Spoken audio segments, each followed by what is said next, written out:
Hello, good morning and welcome to SDGIC groups. कल हमने पढ़ा था गृह विज्ञान में कि टीका कैसे लगाते हैं, कौन लगाता है टीका, किस उम्र में बच्चे को टीका लगाया जाता है और कौन कौन से टीके किस किस उम्र पर लगाए जाते हैं, किस किस आयु पर लगाए जाते हैं। आज हम सीखेंगे कि टीका लगवाते समय किन बातों का ध्यान रखना चाहिए। तो इसको हम आज पाठ शुरू करते हैं और देखते हैं कि कौन कौन सी बातों का ध्यान रखते हुए हमको टीका लगवाना चाहिए। इसमें पहला पॉइंट है, 2 टीकों के बीच का अंतर 1 महीने से कम नहीं होना चाहिए।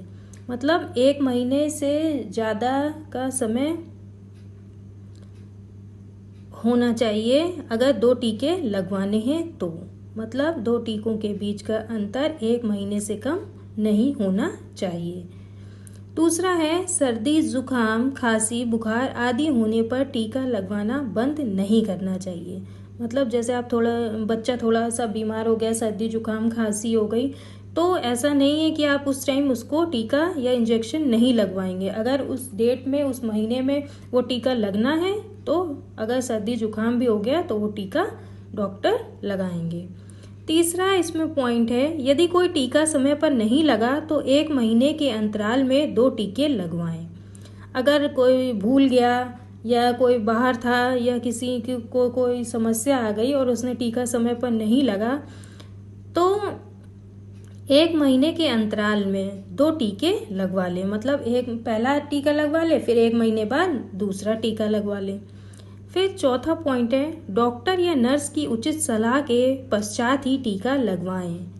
उनसे टीका संबंधी जानकारी ले सकते हैं। ये तो कल ही हमने डिस्कस किया था और बताया था आपको कि बिना डॉक्टर या नर्स की सलाह से कोई भी टीका नहीं लगवाना चाहिए। पहले सलाह लेनी चाहिए, उसके बाद ही हमको टीका बच्चे को लगवाना चाहिए, जिससे डॉक्टर जो होंगे वो सही जानकारी टीका के संबंध में दे देंगे।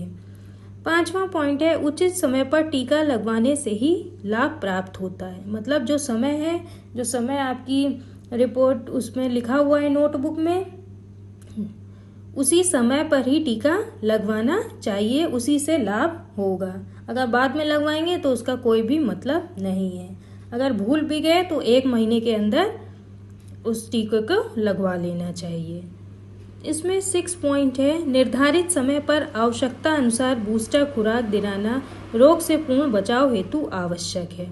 अब इसमें कल हमने पढ़ा था कि एक बार दी जाती है, फिर दोबारा जो खुराक दी जाती है उसको, उसी टीके की, तो उसको हम कहते हैं बूस्टर खुराक। अब कई लोग सोचते हैं कि अरे एक बार तो ये खुराक दे दी तो दोबारा ना पिलाओ, लेकिन ऐसा नहीं होता है। जितनी बार उसमें लिखा है कि बूस्टर खुराक पिलाना है बच्चे को तो उसका टीका ज़रूर लगवाना चाहिए। कोई भी टीका छोड़ना नहीं चाहिए।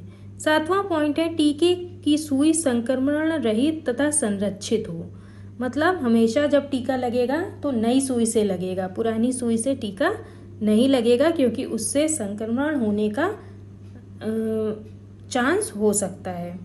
8वां पॉइंट है, टीका लगवाने के पश्चात यदि बच्चे को बुखार आ जाए तो ये संकेत है कि प्रतिरोधक टीका शरीर की प्रतिरोधक क्षमता को विकसित कर रहा है। कभी कभी आपने देखा होगा अपने घर में या आसपास में कि टीका लगवाने के बाद छोटे बच्चों को बुखार आ जाता है, तो इसका ये मतलब नहीं है कि वो बीमार हो गए। इसका ये मतलब है कि वो टीका उनकी बॉडी में जाके असर कर रहा है और उनकी जो प्रतिरोधक क्षमता है उसको विकसित कर रहा है, उसको बढ़ा रहा है, जिससे अब उसको आगे रोग होने की कोई भी संभावना नहीं होगी।